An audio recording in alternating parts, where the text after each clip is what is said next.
Hello, everyone. Welcome to our panel discussion on the energy transition of Greek and EU islands. Our esteemed panelists are all very well suited to discuss about islands. Please allow me to welcome on stage Mr. Aristotelis Aivaliotis, Secretary General of Energy and Mineral Resources at the Greek Ministry of Environment and Energy, Mr. Andreas Martinez, Deputy Managing Director of SINLOC and leader of NESOI program, Mr. Kostas Komninos, General Manager of DAFNI Network of Sustainable Greek Islands, and Mr. Konstantinos Kyparissis, Director of Storage and Islands Energy Transition Unit at the Public Power Corporation.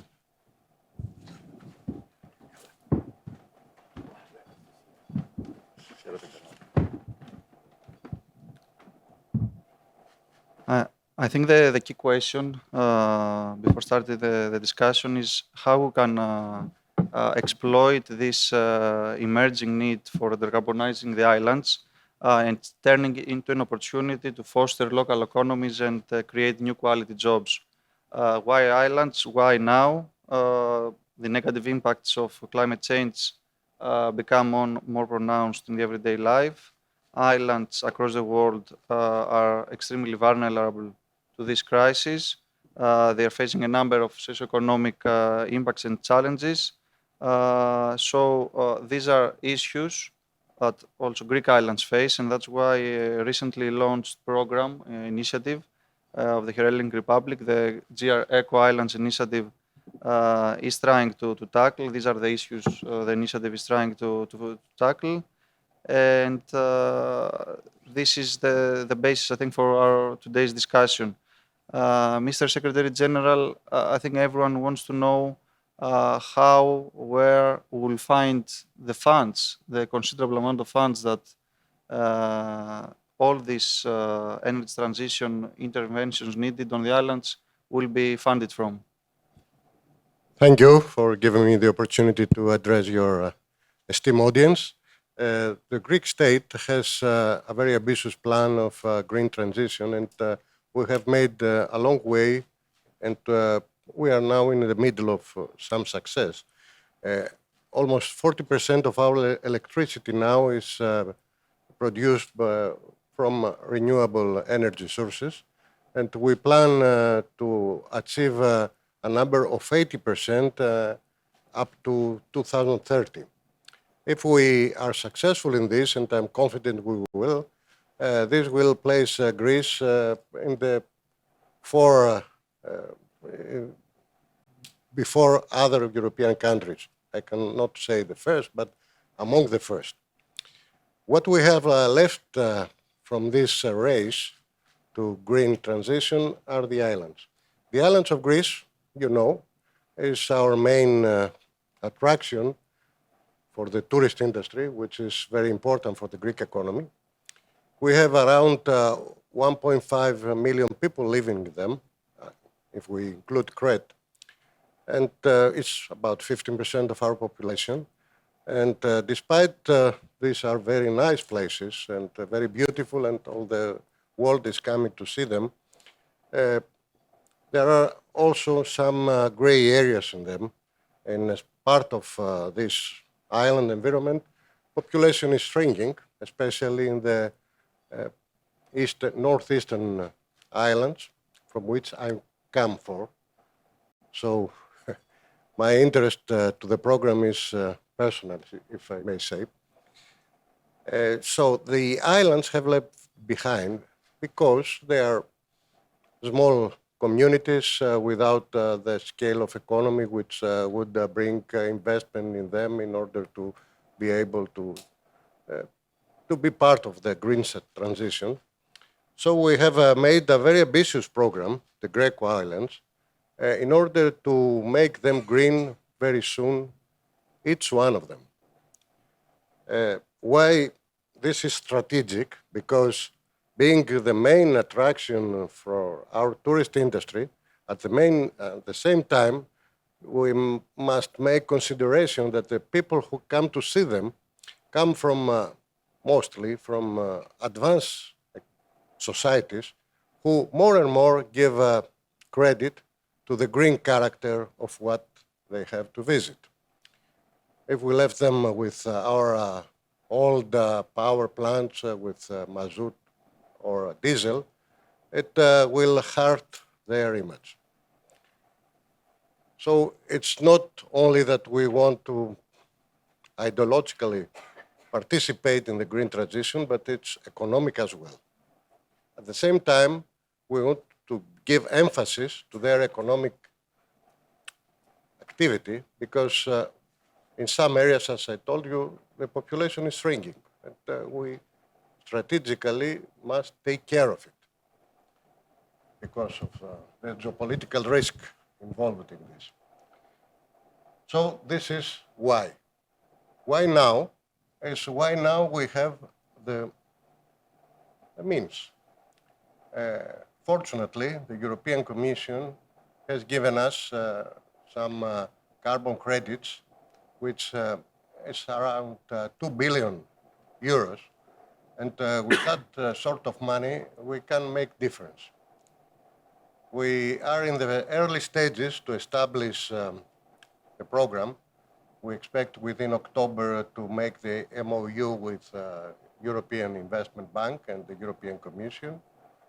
And we have highlighted the areas in which we will spend this money which comes from the European funds. The one area will be to make the power generation green. That means we will finance new plants, hybrid plants in some cases, that is pumping with renewable energy sources water and then make hydroelectrical energy as well. There is one such plant in Ikaria, which is in operation. There are some proposals from Sifnos to make the same. There are other islands which have gone through the transformation, small islands like Tilos and S.p.A, through donors mainly. And we will also try to solve the problem of the old thermal stations, which are the basis to have the continuously of providing electricity. We try some ideas to make them also greener, with LNG possible, for the transitional period. On top of that, we will finance programs to make the housing more energy efficiency, like the Execonomo we are running now, but particularly for the islands. We will finance new projects for the energy communities, for the municipalities of the islands. It's part of our Apollo thinking program. Apollo is a project will be announced soon, I hope. Big renewable energy sources fields, which will be built from with public auctions, and then the proceeds, the electricity, will be given to the municipalities in order to solve their energy demands and to provide electricity for their vulnerable populations. Other programs we have in mind are to the cold ironing of the ports and the airports, which is also important source of demand of electricity. And we will take care also for special projects which provide some protection against the climate change. This is the kind of funding we have in mind. On top of that, there is also the RRF programs, which are unfortunately will be finished after 2 years, so there is not much time to take money from them. And we also count donors. Donors, why? Because some places are so famous now, and they attract people and companies who want to demonstrate their brand. in Mykonos or in Santorini or even in Ikaria, which is renowned for our long living status. That is the sort of funding we have in mind. It's not enough money to make green the whole island environment, but it's a good start. And I'm confident until 2030, we will have at least 10 more islands green and completely green, zero carbon emissions, with potential to be all of them green until 2040. Thank you very much. I may add one element of the Greco Islands project will be to install either one or two offshore wind farms floating, and we will subsidize the construction of them because we have a very ambitious program for offshore wind farms in the Aegean Sea. Has the best aeolic wind potential in the whole Mediterranean. It's a very precious national resource, and we must take care of it. We want Mr. Stefatos is here. He's the regulatory overhead of this offshore industry to be. And we hope until 2040 to have even 10 giga. 10 giga is the present size of the Greek electricity market. And we hope to have 10 giga more in the Aegean Sea. This, of course, will be financed from big companies later on. But for the one or two first pilot programs, we will use money from the Greco Islands. And also, connecting with that is to finance some project to connect the islands between themselves or with the main grid in order to make them the green transition easier and speediest. Thank you very much. Mr. Martinez, I think we heard how we'll find the big money to actually implement these projects. So it becomes more imminent to see how we'll mature the projects, how we'll prepare the projects, how we'll make all the studies, we'll create a holistic approach in these small, geographically speaking communities. What is the role of NESOI facility on that, and what is the progress today of the facility? Okay, thank you very much.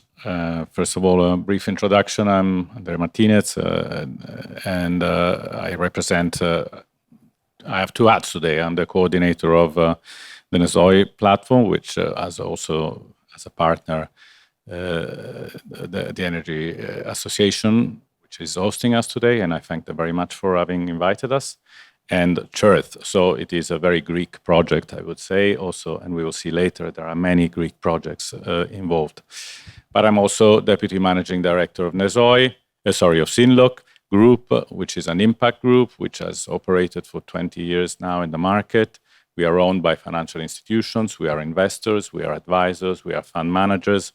We are currently managing €500 million of funds, mostly dedicated to energy transition. And so we bring a perspective also of how projects are developed and deployed. Where is the NESOI and what is NESOI, first of all? First and foremost, NESOI is a technical assistance platform. It stems out from the perceived need that without technical assistance projects cannot be, let's say, cannot emerge and cannot be brought to the funding, whichever funding that may be, so public, private, large, small. Anyway, the issue of blending, so making sure that different sources of funding can fit together, and also that the players that are involved, so local authorities, technical providers, and financiers and public sector obviously come together. Where do we stand now? We stand that we are almost completing the feasibility studies of 54 projects in 14 countries, which involve over 62 islands and 11 archipelagos. And we have a pipeline which can be roughly estimated at 1 billion euro throughout these projects. In Greece alone, we have 18 projects with a pipeline of potentially 150 million euros approx. The problem with these pipelines is that they are mostly fragmented, but this is not a problem of islands. This is a problem of energy transition. I mean, we have two, in our experience at least, as investors, as advisors, as active investor, we have two big, the market can be segmented basically into major chunks. There are the large energy projects, the large production facilities, the large scales, infrastructure, grid, and so on and so forth. And there is a huge market, probably even bigger in terms of needs of investments, which is the local small-scale projects, which is energy efficiency, which is distributed energy, which is biogas plants, which is what we call local infrastructures, okay? And this market is as essential as the former, because especially in a market which is evolving towards distributed energy, it becomes really relevant. And it becomes also really relevant to engage population into the market. I'm not talking about the PV on the roof of my house, okay, which is also relevant. I'm talking about the PVs on the roofs of the industrial areas. I'm talking about the decarbonizations of hospitals. I'm talking about the decarbonization of public lighting. I'm talking about biogas plants, which might be distributed, but might have a capex size of 3, 4, 5, 6 million euros, which are well below the radar of any major investor. Okay? And NESOI, together with several technical platforms, is trying to work on this. Where do we stand with maturity? Well, some of these projects could be deployed in the coming year, couple of years, 2 years. Pace, we need pace. We need to keep them running. Some of the projects could be deployed in about 4 or 5 years. Is always, again, an issue of money. The problem with the deployment of pipelines is that it is a progressive, let's say, work. And so what I would like to suggest is that we need to find ways of keeping these platforms alive. It may be called NESOI, it might be called whatever we want to call it, it doesn't matter, but we need to keep them alive. We need to keep them alive because otherwise if you lose pressure, then the pipelines, let's say, disappear, okay, or evaporate. But we have good confidence that NESOI can bring pipelines better, and I think also the colleagues will talk about some specific projects later. Okay, thank you very much. I will stay on the topic of EU-wide initiatives to try and group islands together, try and help islands mature or design projects, or actually become ambitious in terms of their energy transition goals. And I will ask Mr. Komninos, Kostas, about the Clean Energy for EU Islands initiative that has launched a call for participation, for application of interest by EU islands, which is currently open. What is this call about? What is the status? And what is this wider initiative trying to do, and where it fits together with NESOI or other EU initiatives? Yes. Thank you, Thanos. Hello to everyone, and thank you for the invitation to join the event. And well, happy to be also with the General Secretary. I'm another northeastern islander from Lesbos, nearby island, so we share cultural common lines. Clean energy for EU islands, well, we all understand that the islands have some particularities when it comes to energy production and energy management, especially those that they are non-interconnected islands, and they have thermal power production on the islands, and we have also Kostas with us from PPC afterwards. And there's been long-lasting discussions what would be the line for this transition. And there have been also efforts, in many cases, from the islands themselves and through the channels of the European Parliament to highlight these particularities and the need for some financial support or even specific regulatory framework and legislative provisions to allow this energy transition for the islands. Well, Greece is one of the unique cases, especially in the European Union, having islands of all kinds, sizes, and with intense seasonality due to tourism. Some of them interconnected, some others not. Now also with an accelerated strategy by IPTO, the TSO in Greece, to interconnect more islands. With a vast amount of renewables available there. The Commission back in 2017, in the frame of the overall activities and the initiatives and directives they saw, especially in the winter package at that time, that islands should have a special place in the directives for electricity market and renewable energy sources. So in 2017, the Clean Energy for EU Islands initiative was launched from the side of the Commission. The previous years, there were a lot of efforts by the islanders themselves, and we as DAFNI had participated in these initiatives under Pact of Islands and ISLNet and other initiatives. And in 2017, let's say, the Clean Energy transition of islands became mainstream for the Commission and started supporting in different ways islands to become green, as we say. Now where we exist is that there have been already 4 years of the initiative. The Commission has financed the technical assistance instrument. In parallel also NESOI, as Andreas has already mentioned. And there's a secretariat. The secretariat operates as a technical assistance instrument and management body of the initiative on behalf of DG Energy. We are now in the third term of this support mechanism, which lasts for 4 years. And after going through the previous 4 years of technical assistance, capacity building, networking, knowledge exchange, and different activities of the Secretariat, now where we stand is that there is a very clear goal from the side of the Commission and DG Energy transferred in the activities and tasks of the Secretariat to have 30 islands producing their energy from renewables 100%, covering their energy needs by 2030. There's currently a call open, which actually the deadline is next Friday, the 6th of October. Not the best date, let's say, for local conditions, because we have the local and regional elections, the 8th of October. However, we know that there is a significant interest by the islands and other organizations to submit proposals in order to get some support by the Secretariat to pave, let's say, their line and their strategy towards 100%. What is offered by the Secretariat is actually man-hours of the different entities involved in the Secretariat to formulate a strategy, try to identify financing combined with national financing from the European instruments, and also support, let's say, the initiators throughout the journey. You already heard the General Secretary giving some examples of islands already being the front line, so we have interest from the front runners. We have also interest from Ikaria. The truth is, they have a very good starting point with a pump storage system there.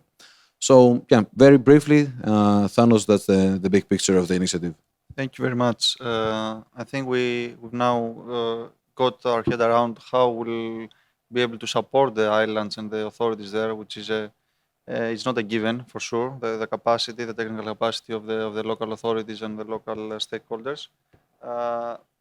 Coming back to the present and trying to see how the energy is produced today on the islands, especially the non-interconnected ones, and what the challenges are for increasing the renewable penetration on the islands' energy systems, reducing the current thermal plant production.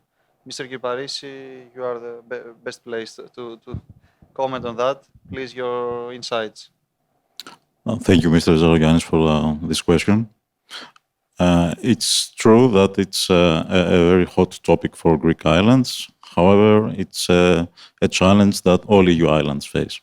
And the parameters that define this challenge are technical, which are somehow shared in most EU islands, with, of course, variations depending on size and local conditions, whereas there are also regulatory and market issues, which vary quite a lot from one country to the other. However, for the Greek islands, which are the focus of our discussion today, I would kindly ask you I would like to share with you some thoughts on special, let's say, shortcomings of our planning, which are quite specific to the Greek islands. I would like to share three such issues. One is the question of decarbonizing interconnected islands. When do we say decarbonizing islands? Do we mean the non-interconnected or the interconnected? I think this question has been on a European level already answered. We decarbonize all islands. However, in the Greek context, when an island is interconnected to the mainland, then it's not considered an electrical island anymore. So there are no provisions for the generation in these islands. And that's an issue. So we need to answer this question. What do we want to do in Greece? That's one thing. Second is with regard to an island being an energy exporter or importer. An island can have renewables installed on them of a size which is less than the demand of the island. Renewables which are of a size that is enough to export electricity to the mainland, and everything in between. Which approach do we want for Greek islands? And is there actually a single answer to this? Or who do we ask? Do we ask the local governments? Do we ask the central government? All of them? I think that's still an open question in Greece to be answered. And the third one has to do with the autonomy of the electricity autonomy of the islands. Again, and this unfortunately is quite relevant to the bad developments we have in the last weeks in our country with the serious floods. There is a high of critical importance, the issue of the resilience of the systems against natural threats. So the security of supply of an island and the quality of the security of the supply of this island are of great importance to the islanders. It's not enough to decarbonize them. We need to make sure that the electricity is secured, it's always there, and it's of good quality. And my opinion is that in order to have that, we need a combination of solutions. Not a single one is adequate to answer this question. And I think this bad, let's say, circumstance with the floods, as I mentioned, might be actually a good starting point to put more of the security of supply into the discussion in Greece. Thank you very much. I think all three aspects are actually very valid. There's no single answer to any of them, and they should be in the minds of all involved stakeholders. I want actually to raise this or to hear views from the Secretary General, Mr. Aivaliotis, about how you make resilient infrastructure, how you make sure that you have energy independence and energy resilience on the islands and energy quality, and what is the involvement and the level of cooperation with local authorities or local stakeholders versus central design? Yeah, the three questions which have been put to the audience are very important. I can comment to them. The national strategy can be only one, long-term strategy to have all islands interconnected. Why? Because, as I told you before, the Aegean Sea has the best wind potential in the Mediterranean. It's a very valuable national resource. Also, We have the sun, of course. So we have a very strong renewable energy potential to export as a country, as a nation. So our national policy would be that we don't care about the autonomy of the islands, long term. But we want them all interconnected, all of them to be carbon neutral, but also to have the ability to export to our national grid, and our national grid to be connected with the neighbor countries, and not only the neighbor countries. As you know, ADMIE discussed a very big project to export electricity to Germany.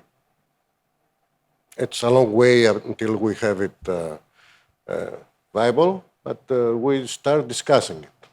Yesterday there were here the Saudis in order to have also an interconnection as far as the Indian Ocean. So we will do that only if we exploit the resource which we have, the Aegean Sea. This is the general picture long term. Short term, we have to answer the local community worries. For instance, I can say 3 cases. Milos, Nísiros, possibly Lesbos, would be carbon neutral with geothermal potential. They are not. Why? Because the local communities don't want geothermal activity. Why? Because 30 years ago, they made a big mistake. They were careless, and they tried to drill, leaving sulfur dioxide to evaporate, and all the island was melt like eggs. So the local community does not want to hear about geothermal energy. Also, other islands don't want to have wind farms in their soil. There is a big debate about it, and it's nonsense, but the local people don't want them. So we have to answer the worries of the local communities, but otherwise we cannot go forth. We cannot. So short term, we have a big challenge to persuade certain islands, at least, to become the paradigm, to be a paradigm to the others to follow. This is a political task, not easy one, and we have to, the local communities, get involved in this. Because the main obstacle is that the local authorities, the municipalities, are weak. There are not a lot of people there anyway, not a lot of people to be involved in the local politics, because they have other business to do, be care of, mostly tourism. So we have, this is our big challenge. It's a political challenge, is to persuade people, at least in some islands, to become green, to be a paradigm to the others, with the money and the economic activity which be created. That the autonomy. Some islands cannot be connected. It's not economical. They are very small population. There, of course, we will have an autonomous, a small universe to themselves. It's a part of the answer. Thank you. Thank you very much. I want to stay on the topic of capacity of local communities or local authorities, both technical capacity, both also the need to inform them, to educate them on this kind, they sound nice, energy transition, green energy, decarbonization, but are not always easy to understand, or they don't always make sense to local people, and they don't see the value to themselves. Mr. Martinez, what is your view, what is your experience so far from working with islands, with local stakeholders, offering technical support to them? Are they happy? Are they willing to get this? And are they making the most out of it? Well, if we're talking about the Greek ecosystem, I must say that is quite, I would define it a good practice. I mean, you have also energy associations which are very active, and I'm really saying it wholeheartedly because we're working across the border in many countries, and the decision to have, let's say, a very operative teams is not so common. And so qualitative, I would say, first and foremost.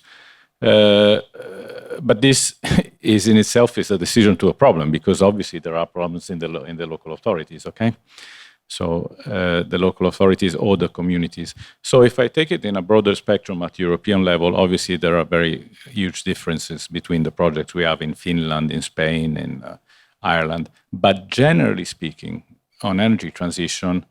Generally speaking, what we see is that the local planners are finding it very difficult to switch perspectives.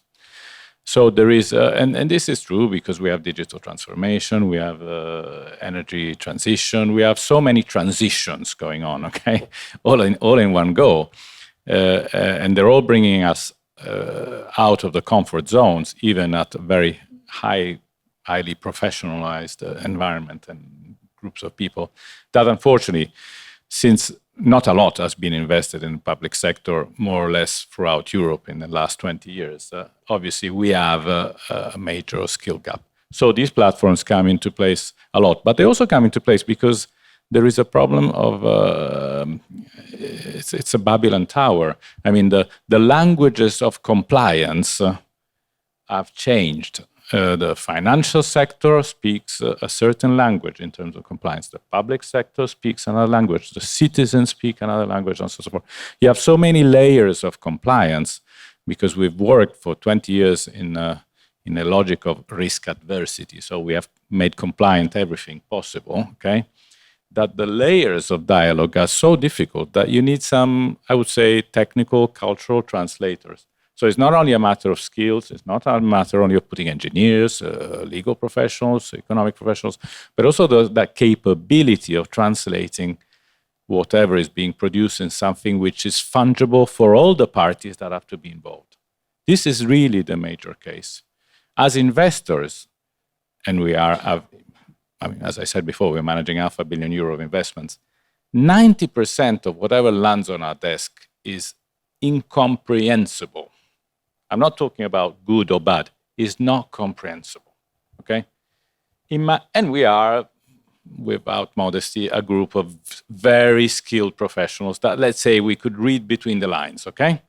Imagine if that same document ends up on a desk where you don't have the same skills. It's background noise, no? So there is a strong urge for that. I want to hear the Greek context on that and the experience from you, Mr. Komninos, in working locally with Greek islands, the front runners, as the Secretary General called them before, the examples of S.p.A, Kythnos or other islands. What is your experience from working with local authorities, local people? Well, yeah, there's a diverse experience. Where the latest experience, let's say, with S.p.A, where there was a strong motivation and a significant interest by the industry and the automobile sector from Volkswagen. The truth is that, at the beginning, the locals, they were very skeptical, and even though that there was significant financing and a lot of motivation, let's say financial motivation to change their vehicles and buy an electric vehicle, they were even that in that case quite skeptical, and they needed support and they needed to clarify things, and you need to take them by the hand even for submitting an application on the online platform. But yeah, when it comes to energy, as the General Secretary said, there is a lot of skepticism from different groups of people. I think we need to work more on that also as a ministry too, and also trying to clarify or make more specific or tailor-made, let's say, even the legislation for spatial planning for renewables in different islands. We have this diversity unfortunately, on the other side, I mean, when it comes to planning, it's different planning renewables in the Netherlands, and it's different planning in different kind of islands, different slopes, and with aesthetic impact, etc. So in most cases, islanders, they are unfortunately against large scale or whatever they can see with their eyes. So if it is wind turbines, they can be seen more easily, so they don't like them. The matter of scale and the matter of amount of energy installation is very important. We know that they are, even mainly the last years with the energy crisis and the high energy prices, local authorities and municipalities, energy comes more mainstream. We've been working on that with island local authorities for more than 10, 15 years, and they were not even listening. They want to hear about water, waste management, connectivity with the other islands with the boats. Now energy is very mainstream. They want to have net metering, PVs to reduce their energy bills. They are more afraid of larger scale interventions, and that was also the experience in S.p.A. Although we managed to go forward and even have now, expect, let's say, quite an exemplary project with a hybrid plant combining PVs and batteries in 2 stages. So I think that if we work closely and if we hear the locals and we have also support, and this is also the role of DAFNI, that's what we are doing, and we have worked with NESOI intensively. We have supported more than 13 applications and have done, I think, quite a good work working with the people there to bring different concepts of investments and projects in the islands. The islands are ready. We need to go closer and maybe create more tailor-made conditions. And don't be afraid of the locals, You always end up in a good table with some sardines or some ouzo. Mr. Kyparissis, we hear that there is skepticism and fear for the change in terms of big renewable installations. At the same time, islanders are very well used to seeing and having big thermal plants or medium-sized thermal plants compared to the order of magnitude of the island itself. Next to them, on the islands, some of them are still in operation, some of them turned off because of the interconnection that has happened already. What is the plans? What we could do with these thermal plants standing there? Can we repurpose them, reuse them? What is the role of PPC, the owner of them, going forward in your view? And I have in mind the thermal plants standing in the middle of Thermopylae in Syros, turned off, which is like a landmark in the scenery there. It's bigger than any other installation on the island, and it's not in use anymore. I think it's critical to always have in mind that number one priority for people in islands is having reliable electricity supply. I think that's the top priority. To never forget this. Why am I saying this? PPC has undergone a strategy change in the last years.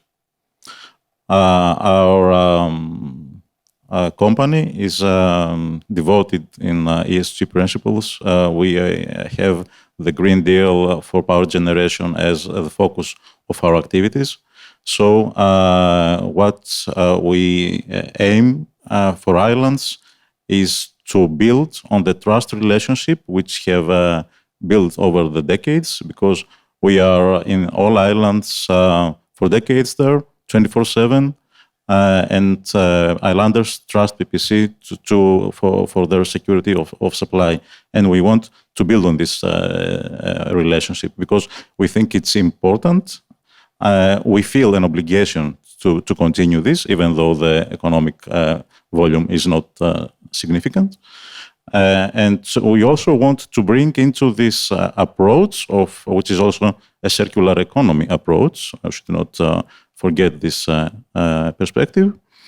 We want to bring in this question the new green services that we have developed, such as the mobility coming from renewable energy, photovoltaics on rooftops, and storage installations. But you asked about specifically about thermal power stations. I would like to share with those who may not be familiar with this. Yesterday, we had a meeting in Euroelectric where there is a network of experts. And our colleague from France, she said that within October, so in a few weeks, the island of La Réunion is going to be supplied with the existing thermal power plant with bioliquids. Therefore, they're going to turn their power plant into a renewable generation asset. This is the approach that France has decided on a national level. They have been testing this for the last years. They saw that it's reliable. So they are going full scale next month with the first island. Changing from the conventional units, which is usually thermal power plants, but can also be small hydros in some cases, to photovoltaics and wind is a major challenge for networks, and that's one of the main reasons that renewables are not developed to a larger extent in non-interconnected systems. When we lose this power from synchronous, they are called, sorry for the technical terms, synchronous generator, which is conventional plants and hydropower plants, we lose part of the stability services to the system, which come from, again, sorry for the technical, it's inertia, it's short circuit level and dynamic voltage. Unfortunately, PVs and wind turbines don't offer any inertia, and they offer small levels of dynamic voltage. So when we decrease or even thinking of phasing out completely the conventional, we need to always make sure that we know with what to replace it. So France, as I said before, has chosen to replace this with bioliquids. Okay, there are other solutions. One can apply synchronous components, such can be the most common are synchronous condenser, but there can also be, I think I heard someone from previous meeting saying about mechanical energy storage. So this is also a choice. But we need to have the stability services there always. And PPC, with its thermal power plants, it's there to be part of these solutions, which to my personal opinion, it's not my company's opinion, it needs to be a mixture of solutions.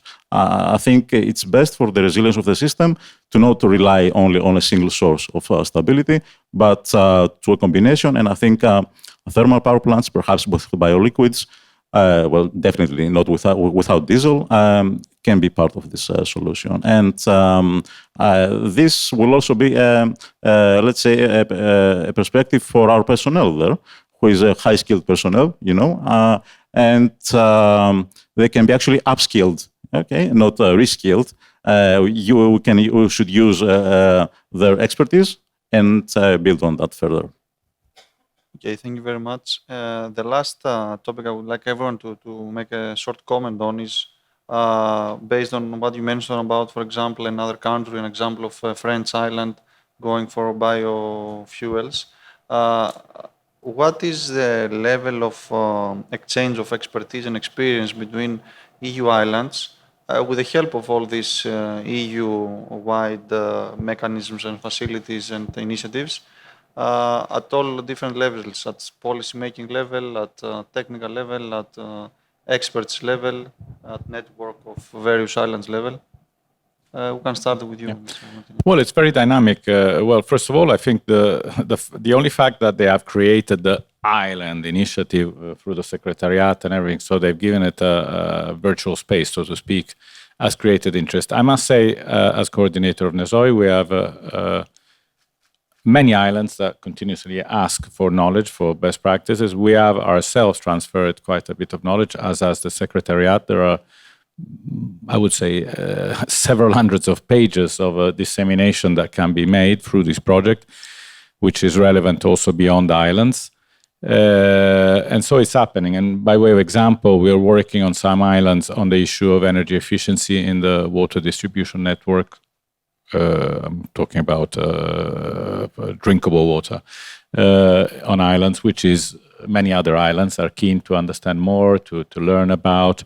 And so it's very dynamic. It's pretty dynamic, and I think the EU Commission has done a very good job. Just as a final note, we will be launching in October, 11 October in Brussels at the EU Regions Week, the NESOI digital platform, which will basically publish a lot of this info, will allow island technological providers, finance providers to be in a, let's say, environment market space where they can share knowledge and info. So it's crucial. Aivaliotis, your comment on the level of cooperation. I don't have a good knowledge of the European islands as a whole.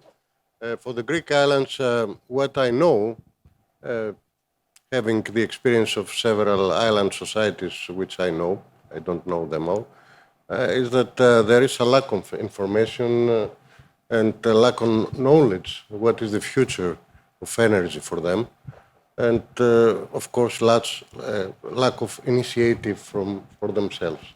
So how we can help them? In the big islands like Rhodes or Lesbos or Chios, there is a local community capable of understanding what is for them. So for the smaller islands, I'm not very optimistic because, you know, the Greek islands, the surge of tourism is of the latest 20 years. It created some wealth opportunities for the locals.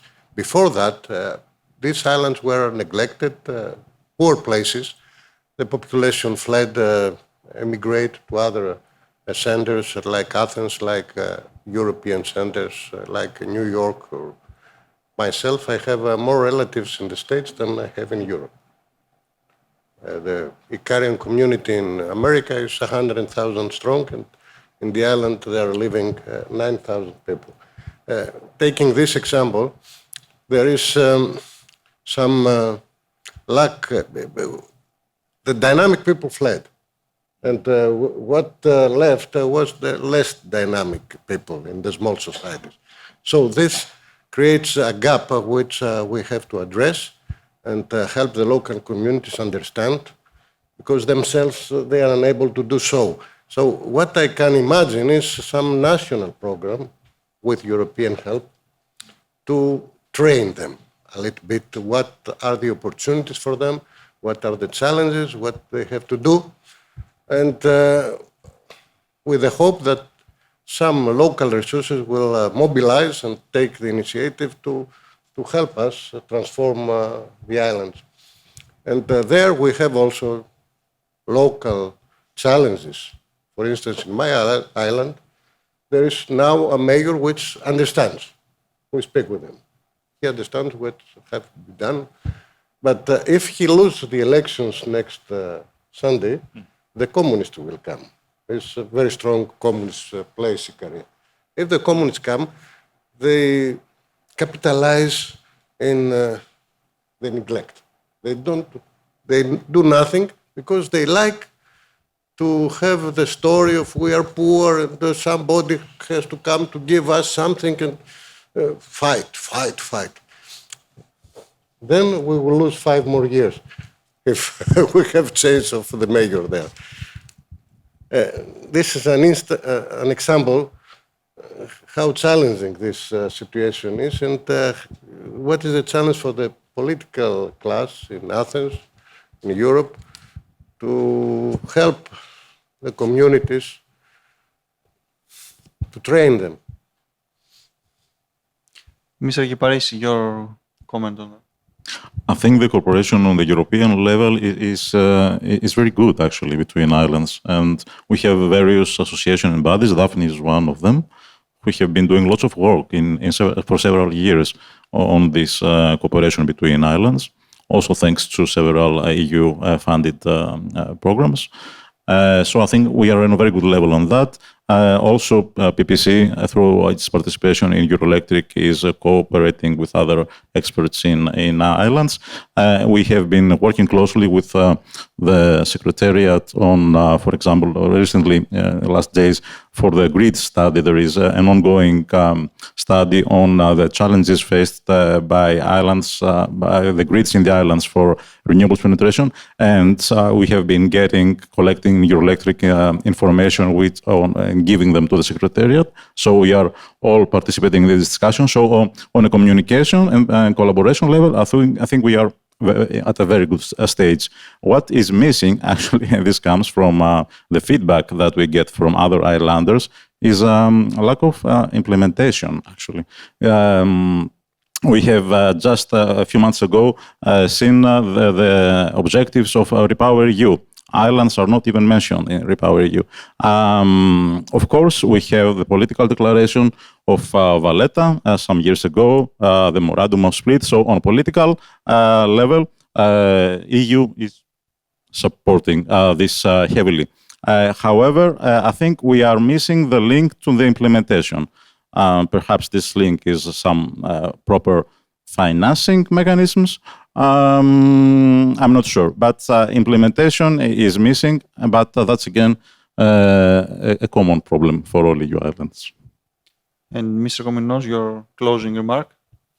Yes. Well, the truth is that we've been working on networking islands for many years, and you have different entities, networked. So in some decades ago, it was mainly the island authorities, those that they were in some way involved in that, and they tried to use political momentum and lobbying in their parliament to create some financing, and this actually gave birth to the Clean Energy for EU Islands initiative, and this is interesting. It's an accomplishment for the islanders. What Kostas just mentioned, it is a very good example of networking DSOs.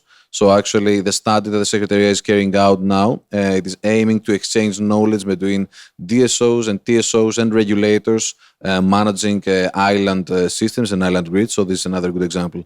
When it comes to locals, I mean, yeah, this is another story. I wouldn't say that there is so much networking in that. What I should comment, however, is that and we have seen it for many years. It is not really transferable. We say about islands, EU islands. There's so much difference, and what Kostas mentioned about Reunion.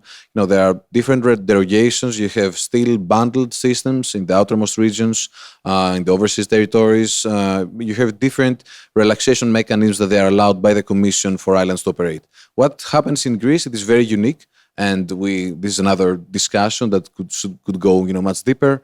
How we actually try, and which is the enabling legislative and regulatory framework to speed up the decarbonization of different islands, starting from Antikythera and going up to Crete. We have a huge variety, very different conditions, and I think we need even more focus now. We have the instruments, and what the General Secretary said, different funds, the Just Transition Fund and mechanism that we need to use, and all the other tools. And I think we are, it's the time of the islands. Thank you very much. I think with this positive remark, I don't know if we answered many questions, but definitely we raised a lot of valid questions, and I think that was the point of the panel discussion. And we're here to discuss further in the coming years. Thank you all for participating. Thank you also.